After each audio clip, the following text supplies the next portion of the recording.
একটা হাদিস পড়ছিলাম সকালে, আমি হাদিসটা পড়ে আমি একটু অবাক হয়ে গিয়েছিলাম। আল্লাহ তাআলা যখন এই পৃথিবী তৈরি করলো, যখন পৃথিবীটা আল্লাহ তাআলা তৈরি করলো, তখন তিনি হাদিসে আছে যে উনি শনিবারে পৃথিবীটা তৈরি করলেন।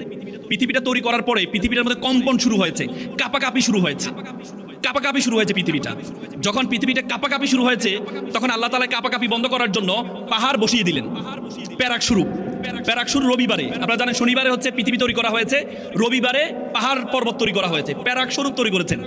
প্যারাক তৈরি করার পরে পৃথিবীর আপনারা জানেন পৃথিবী নিজের অবস্থায় প্রায় 650 পার আওয়ার, প্রতি ঘন্টায় 650 কিলোমিটার বেগে মুভ করে।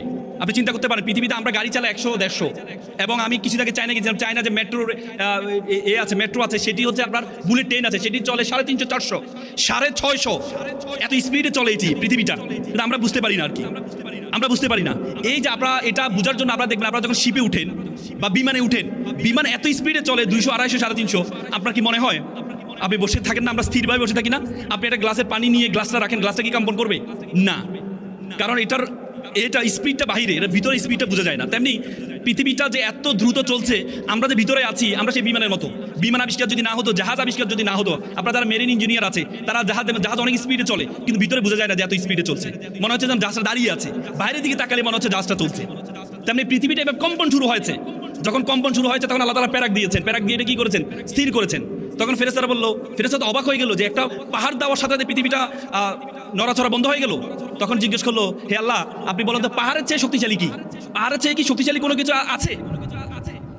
পাহাড়ের চেয়ে কি শক্তিশালী কোনো কিছু আছে? তখন আল্লাহ বলল, আছে, পাহাড়ের চেয়ে শক্তিশালী আছে, পাহাড়ের চেয়ে শক্তিশালী লোহা। তখন আবার ফেরেশতারা আবার জিজ্ঞেস করলো, লোহার চেয়ে? কারণ লোহা দিয়ে কি পাহাড় কাটা হয়। তখন জিজ্ঞেস করলো, লোহার চেয়ে কি শক্তিশালী কিছু আছে? তখন আল্লাহ বলল, নাম আছে। সেটি কি? আগুন। কারণ আগুন দিয়ে কি হয়? লোহাকে কি গলানো হয়। তারপরে ফেরেশতারা আবার কিউরিসিটি হিসেবে জিজ্ঞেস করলো, হে আল্লাহ, আগুনের চেয়ে কি শক্তিশালী কিছু আছে? তখন বললো, কি আছে? পানি। মা, পানি। কারণ পানি দিয়ে কি হয়? আগুন নিবানো হয়।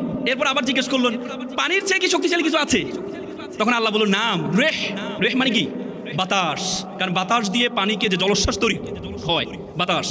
তখন ফেরেশতারা আবার জিজ্ঞেস করলো, হে আল্লাহ, শাইয়ে আসাদ্দু মিনাল রেহ, মানে এটার চেয়ে কি শক্তিশালী কোনো কিছু আছে?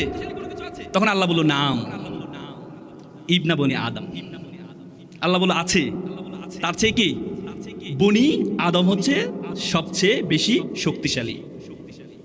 আপনি চিন্তা করতে পারেন? আপনি চিন্তা করতে পারেন? আল্লাহ তাআলা এত কিছু পাহাড় তৈরি করেছেন কম্পন বন্ধ করার জন্য।